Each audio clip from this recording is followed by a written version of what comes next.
Class 6 exercise number 1.2। आज हमें ये सब क्वेश्चंस करने हैं इस लेक्चर में। क्वेश्चन नंबर 5 है। हमारा क्वेश्चन है prove the prime factors of 2600, यानी कि 2600 के जो फैक्टर्स हैं और वो सेम है using division method and factor tree method.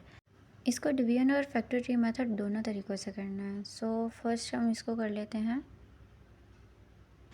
पहले डिवीजन मेथड करते हैं। 2600 2 से करेंगे, इसको इवन नंबर है और ये आएगा 1300 पे। अगेन इसको 2 से करेंगे, इवन नंबर है, 650 पे आएगा। नेक्स्ट इसको दोबारा से 2 से 325 पे। अब लास्ट पे 5 है, 3 में या 5 में आता होगा, इसको करेंगे तो ये 5 के टेबल में आएगा। 5 के टेबल में हमारे पास आ रहा है 65 पे। अगेन 5 13 ज़ा 65 एंड 13 1 ज़ा 13। अब सेकंड मेथड जो है हमारे पास फैक्टर ट्री मेथड, इससे हम करके देखेंगे। फैक्टर ट्री मेथड में हम 2600 को लिख लेते हैं और हमारे पास सभी बिल्कुल सेम आएगा, मतलब हम इसको डिवाइड करते जाएंगे और एक साइड पे ऊपर वाला नंबर और एक साइड पे आगे नीचे वाला नंबर आता जाएगा। 2 और 1300, उसके बाद 2 हमारे पास सेम एज इट इज़ नीचे। 1300 इवन नंबर है, सो ये 2 और 650 पे आएगा हमारे पास। सभी बिल्कुल वैसे ही सेम आएगा जैसे हमारे पास डिवीजन मेथड में आया है, बस इसको हमने करना फैक्टर ट्री मेथड से है। जैसे हम लिखते हैं उसको हम वैसे ही लिखेंगे। 325 आ गया, उसके बाद नीचे 5 65, बाकी सारे फैक्टर्स हम ऐसे ही लिखते जाएंगे। नेक्स्ट 65 को हम दो पार्ट्स में डिवाइड कर लेंगे, 5 और 13। अब हमारे पास लास्ट पे ये जो नंबर्स आए हैं और जो डिवीजन मेथड में आए थे ये दोनों सेम है। सो इसका आंसर हमारे पास आ जाएगा कि हमारे ये जो प्राइम फैक्टर्स हैं ये सभी सेम है, भले हम इसको डिवीजन मेथड से करें या फैक्टर ट्री मेथड से। एक नंबर है तो उसके जो फैक्टर्स बनेंगे लास्ट पे प्राइम फैक्टर्स वो सेम ही होंगे। ये सभी फैक्टर्स हमारे पास सेम है। सो ये हमारा आंसर है।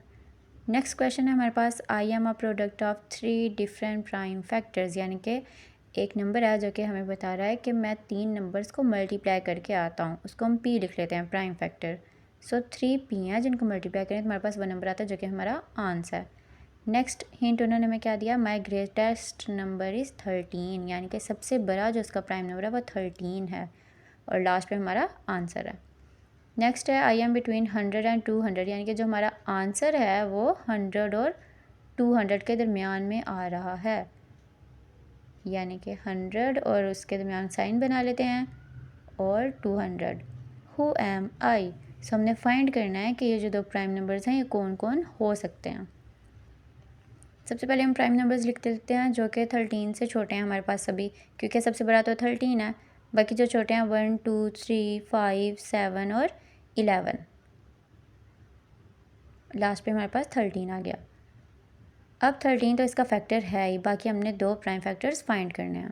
मैं सबसे पहले 1 और 2 को ले लेती हूँ, 1 2 और 13, क्योंकि हमारे पास 3 प्राइम फैक्टर्स हैं। सो 1 2 ज़ा 2 और 2 13 ज़ा 26, जो कि हमारा आंसर नहीं है। सो नेक्स्ट हम करते हैं 2 और 3 को।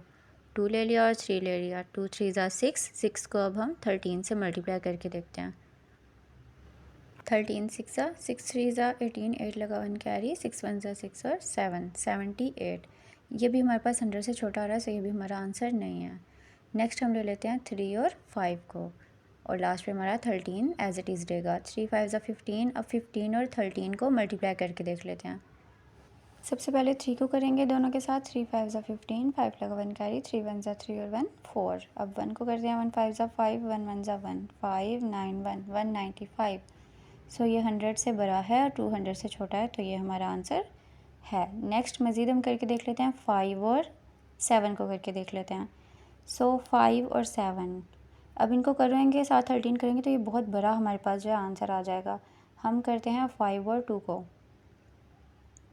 5 2 और 13, 5 2 ज़ा 10 और इसको 13 से करेंगे तो 130, ये भी हमारे आंसर में शामिल हो जाएगा।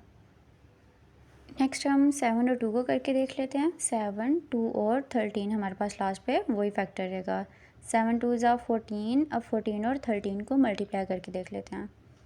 4 3 ज़ा 12, 2 लगा 1 कैरी, 4 1 ज़ा 4 1 5, नीचे 1 3 ज़ा 3, 1 1 ज़ा 1 2 8 1। ये भी 100 से बड़ा है, 200 से छोटा है, सो ये भी हमारे आंसर में ऐड हो जाएगा। मज़ीद हम करके देख लेते हैं और नंबर्स को इस सब में से। अब 3 और 7 को करके देखते हैं, 3 7 और 13। 3 7 ज़ा 21 और 21 और 13 को मल्टीप्लाई करके देख लेते हैं। 1 3 ज़ा 3, 1 1 ज़ा 1, 2 3 ज़ा 6, 2 1 ज़ा 2, 3 7 2, 273 हमारा आंसर आ रहा है, जो कि हमारा 200 से बड़ा है, सो ये हमारा आंसर नहीं है। अब हमारे पास 3 आंसर आ गए हैं, 3 5 5 2 या 7 2। सो ये हमारे फैक्टर्स हो सकते हैं जिनको मल्टीप्लाई करके हमारा आंसर 100 और 200 के दरमियान में आ रहा है। नेक्स्ट क्वेश्चन क्या है, find the number that is the product of most prime number below 100, यानी कि 100 से छोटे प्राइम नंबर्स हैं जिनको हमने मल्टीप्लाई करके आंसर निकालना है। अब प्राइम नंबर्स ले लेते हैं हम, 100 से छोटे हमारे पास क्या क्या हैं। सबसे पहले छोटे लेते हैं 2 3 5 7 और 11। मैक्सिमम हम नहीं लेते, वो हम बाद में ले लेंगे, क्योंकि जितना नंबर बड़ा होता जाएगा उतना हमारा आंसर जो है वो भी बड़ा होता जाएगा। सो 2 5 और 7 को करते हैं सबसे पहले। 2 5 ज़ा 10, 10 7 ज़ा 70। नेक्स्ट हमारे पास आ जाता है 3 5 और 7, 3 5 और 7, 3 5 ज़ा 15, 15 7 ज़ा, इसको करके देख लेते हैं। 7 5 ज़ा 35, 5 लगा 3 कैरी, 7 ज़ा 7 और 3 105, 105 से ही हमारा नहीं आएगा आंसर। नेक्स्ट हमारे पास है 2 5 और 11, 2 5 ज़ा 10 और 10 को 11 से करेंगे तो 110। नेक्स्ट एक पार्ट में थोड़ी सी मिस्टेक है, उसको आप स्किप कर दें। उसके बाद 2 3 ज़ा 6 एंड 11 66। नेक्स्ट हम कुछ बड़े नंबर्स भी ले लेते हैं, मतलब 11 से बड़ा हमारे पास 13 आ रहा है, सो हम 2 3 और 13 को ले लेते हैं। 2 3 ज़ा 6 और 6 को हम 13 से मल्टीप्लाई कर देते हैं। 6 3 ज़ा 18, 8 लगा 1 कैरी, 6 1 ज़ा 6 एंड 1 7, 78। अब ये जितने भी नंबर्स हमारे पास आए हैं जो कि आंसर 100 से कम ला रहे हैं, ये सभी हमारे आंसर्स हैं। नेक्स्ट क्वेश्चन देख लेते हैं। Right these index notation into products form और प्राइम फैक्टराइजेशन फॉर्म। ये हमारे पास इंडेक्स नोटेशन में क्वेश्चन लिखा हुआ है, इसको हमने या तो प्रोडक्ट फॉर्म में लिखना है। प्रोडक्ट का मतलब हमारे पास क्या है, मल्टीप्लाई। प्रोडक्ट मल्टीप्लाई को बोलते हैं, सो इसको हमने मल्टीप्लाई में लिखना है। दूसरा फैक्टराइजेशन फॉर्म में, जैसे हम फैक्टर्स लिखते हैं उस तरह लिखना है। सो हमारे पास 2 4 टाइम्स है, तो 2 को हम 4 टाइम्स अलहदा करके लिख लेंगे। इसके बाद हमारे पास 3 2 टाइम्स है और 5 हमारे पास 3 टाइम्स है, सो इसको हमने खोल के लिख लिया, एक्सपेंडेड फॉर्म में लिख लिया, प्रोडक्ट्स की फॉर्म में। नेक्स्ट हमारे पास क्वेश्चन है 3 5 टाइम्स है, इसको भी हम खोल के लिख लेंगे। उसके बाद 5 4 टाइम्स है और हमारे पास लास्ट पे 11 3 टाइम्स है।